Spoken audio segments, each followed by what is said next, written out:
the Advanced Methods Workshop. How many people have registered? Oh, handful of you. Great. So I'm hoping to get you guys excited about that and that you will register for it. I'm going to talk with you a little bit more about it. But this idea of big data is going to be the theme of the CRISP seminar series throughout the year. And so we're starting it off today with just sort of an overview of the seminar series topics and then more specific information about the workshop. So and unfortunately, it's not going to be a lot of substantive information about sort of what big data is and causal methods for analyzing big data, but that will happen throughout the seminar series and will be a big focus of the workshop, methods workshop in October. So I have a few slides that I'll go through, but then the rest of it will be open for discussion if you have questions about the topics that will be covered throughout the year or in the methods workshop, logistics about the methods workshop. Okay. So just to acknowledge Accords and the Education Corps and Chase Cameron, who's here, who can be a huge help to you for logistics. If you're wondering about the seminar series or logistics about the workshop, please feel free to email Chase because he's fantastic and will help get you the questions answered. So for today, I just want to give a very brief overview of big data, how we're sort of operationalizing and conceptualizing big data. Talk with you a bit more about the workshop that's happening in October, and then give you a little bit more information about the topics for the rest of this seminar series. So big data. When I say big data, what do you guys, what comes to mind? So what do you think of with big data? Medicare, Medicaid data sets. Medicare, Medicaid, so claims data. Yeah, what else? Yeah, health records, electronic health records. Other things? Outside of health, what do you think of with big data? It's not just a health phenomenon. Census data, yeah. Or even we can think about, so there are a lot of industries that use big data, like Amazon uses big data to figure out, what you like to buy, targets their marketing. So a lot of industries, marketing, retail, have been using big data for a very long time. What we're going to be talking about, focusing on, is health data, of course. And we're sort of throwing out the term big data because it's such a hot topic and it draws a lot of people. But what we're really talking about is large observational data sets. They're for the most part, health related. And so here are just some general definitions. Large data sets, structured and unstructured. But it can be challenging to sort of conceptualize and operationalize big data, right? Because people say, well, is it based on the volume of the data, and how big is big? Is it 500,000 observations, 1 million, 10 million, and so forth? And it's not a new concept. As I said, other industries have been using big data for a long time, but the potential for the analytics, both good and bad, is new, relatively new in the last several years. And so this is what we're going to be focusing on for the seminar series and for the workshop. So these are the things how we think about big data. As people mentioned, electronic health records, claims data, Medicare, Medicaid, Medicare, claims database, genomics. And the idea that how we're thinking about this is accessing multiple databases to track patients, their outcomes, with the ultimate goal of improving clinical decision-making and informing good policy, health policy, and programmatic interventions. And so large observational data sets have vast potential, but there are still, you can probably imagine, some sort of logistical constraints and some other issues and considerations that apply. So things like ethical and legal considerations. So what do you think that might involve? When you're thinking about individual patient information and linking patient databases together, what might be some of the ethical and legal considerations for that? Yeah. Confidentiality, identifying data, who has access to it. Yeah, exactly. So privacy, confidentiality, how you're storing the data. Is it in a way that limits, that maximizes patient confidentiality? Yeah. Other things that come to mind? From an ethical standpoint? Patient consent. Absolutely. So patient consent, right? So we're linking databases. We're thinking about clinical outcomes, especially with perhaps rare conditions or point of contact clinical decision making, right? And so we're thinking about where does the consent process fit into that? Absolutely. Data management and storage challenges, both from an ethical standpoint, but then also from an IT standpoint. So thinking about how these databases are going to be stored, where they're going to be stored, what kind of servers are required, and so forth. And then thinking about what are the most appropriate analytics to make causal inferences. Okay, so we're using large observational data sets that weren't necessarily collected to answer a causal question, but that's the ultimate goal, is to come up with some kind of causal estimate to then inform clinical decision making or policy and so forth. So how do we go about doing that? What are the most appropriate methods, and what are some new and innovative methods that folks here on campus are doing that can share their expertise with you?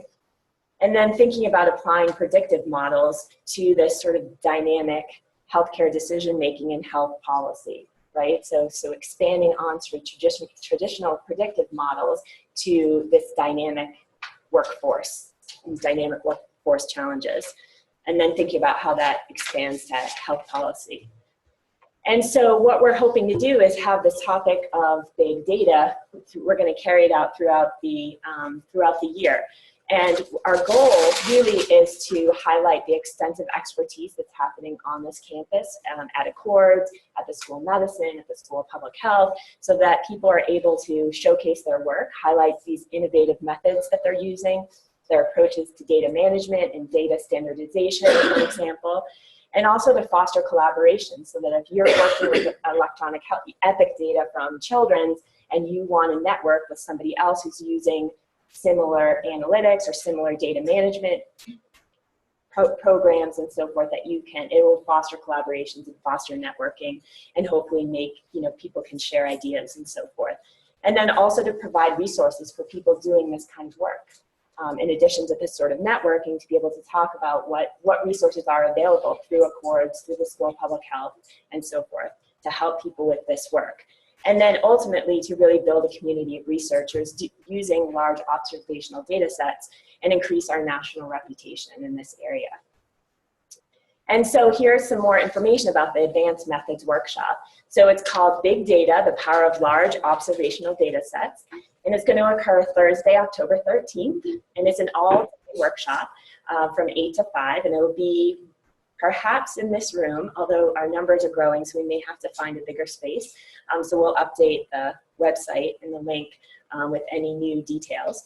But it's meant to be an intermediate to advanced methods workshop. So for people who are researchers who are working in this area that would like some more exposure to information and ideas around data management, around ethical issues related to large observational data sets, analytics, and dissemination and implementation. So it's not meant to be an intro to sort of what is big data. We're expecting that most people who are attending will be involved in data using, or research using big data. So the link to register is on the CRISP website, and it's also listed here, and I apologize you can't read it very well. But if you go to the CRISP website, you'll be able to register for it. So as I mentioned, geared toward researchers who are using large observational data sets. And so the format, we wanted it to be very interactive and very applied. And so we're going to have 3 expert panels, which the researchers will provide you with opportunities and challenges with using large observational data sets. And so we'll also include an in-depth and applied discussion of dissemination and implementation, how that fits into big data research. Okay, so we'll have a keynote speaker in the morning, and who will give an overview of the big data lifecycle. So kind of the big picture for us. So thinking about how data is extracted, where it comes from multiple sources, how it's potentially linked together, how variables are standardized, and how data is managed and stored. and then thinking about preparing it for the analytics. So Debashis will give us an overview of the whole overall life cycle of data to kind of set us up for then thinking about those individual pieces that we'll delve into in a bit more detail. So the first panel will be around data management considerations. And so it will cover things like how are data being stored and managed? Are we using sort of a local technology versus cloud or distributed technology? What are some of the mechanics for linking records, electronic health records, or individuals from multiple data sets, national data networks like PedsNet, thinking about models for data extraction, standardization, and data quality. And so we'll have a number of experts who will give probably a 15 or 20-minute overview, applied case example of their work, and then we'll open it up for questions and answers, and we'll have a moderator who will kind of tie together all of the themes related to data management, data quality, and regulatory issues. So for those of you who can't come the whole day, and I know it can be a big commitment to give out the entire day, if you're mostly interested in data management, that will be our morning panel. So that will happen roughly between 10 a.m. and noon time. Okay? And then we'll have a working lunch. And so here's where we'll have it. Lunch will be provided, and we have an hour for lunch. And Dr. Sharon Devine from COMERB will come, and she'll give a brief overview of some ethical considerations related to large observational data sets, and also talk about that IRB application process.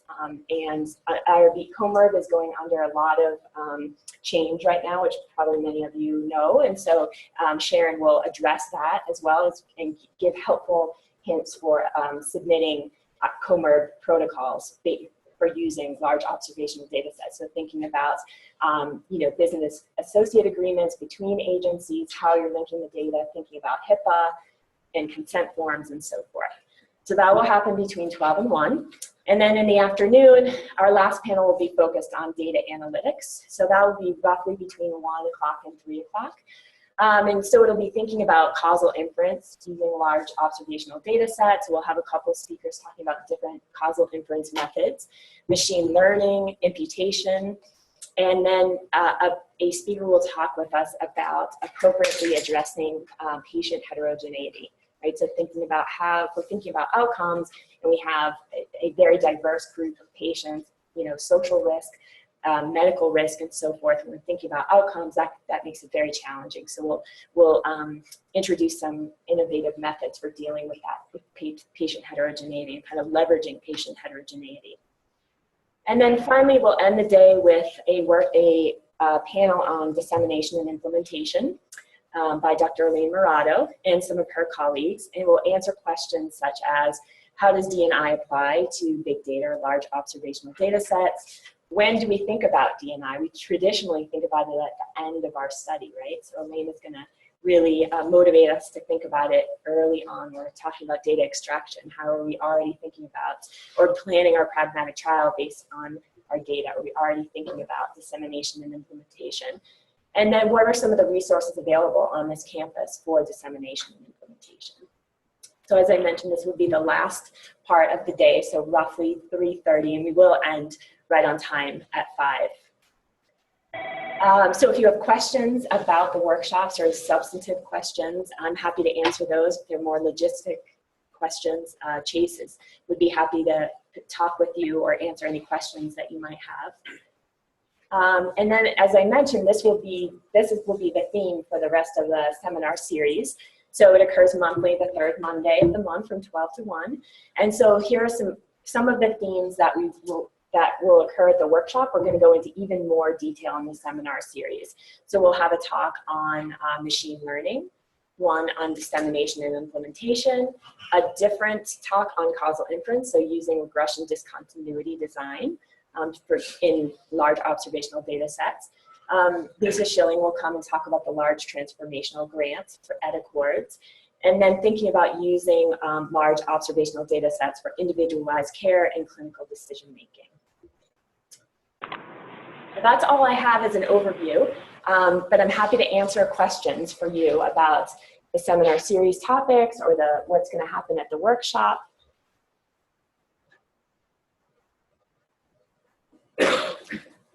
questions?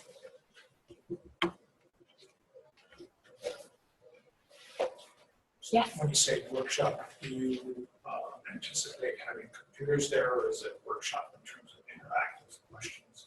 Answers? Yeah, so interactive questions and answers. So the idea is that each of our experts will present a case based on either dissemination and implementation, data management, or analytics, and kind of walk us through what some of the opportunities and challenges were, because most likely somebody in the audience has experienced or is experiencing that same challenge. And sort of the idea is, this is how we dealt with it. These are the resources available, how we moved ahead, as hopefully as a resource for others, and that you know, a learning opportunity.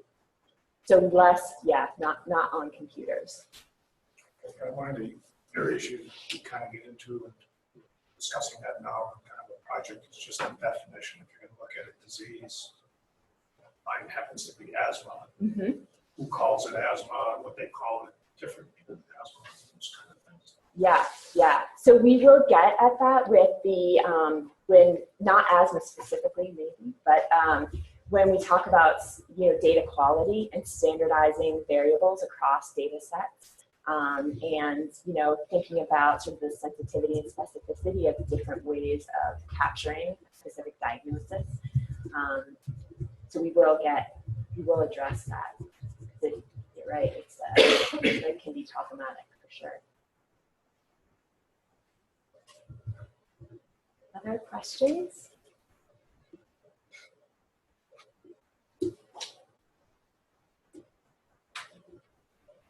Does anyone on the phone have a question? Open to that. We're ready to see. Okay. We're just checking to see if anybody who's watching it remotely has questions. Well, I encourage you all to register for the workshop.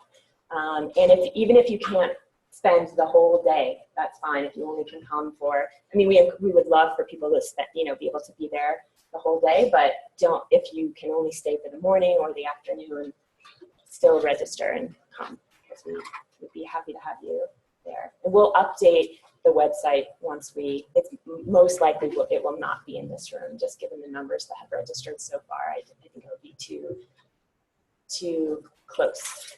The whole day workshop. One more question. Yeah. Do you intend to, I should say, tape it, film it, or have the slide sets available just in case you can't attend? Yes. So did everyone hear that? Will it be filmed? So it will be. We'll have technology where you can watch it remotely. You know, real time, or definitely after. It'll be archived. Yeah. It'll be archived.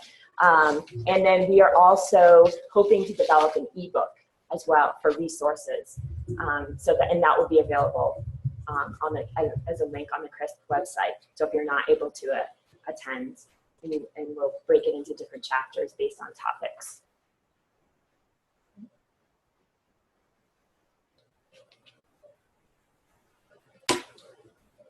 All right. Well, email me if you have questions. I'm happy to answer any questions, and hopefully we'll see you next month at the workshop. So thanks, everyone. Thank you. And this is a.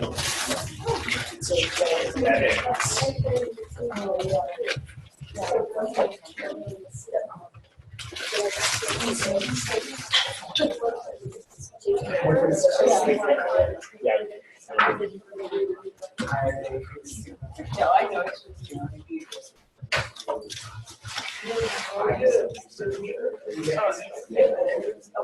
Yeah, sorry. There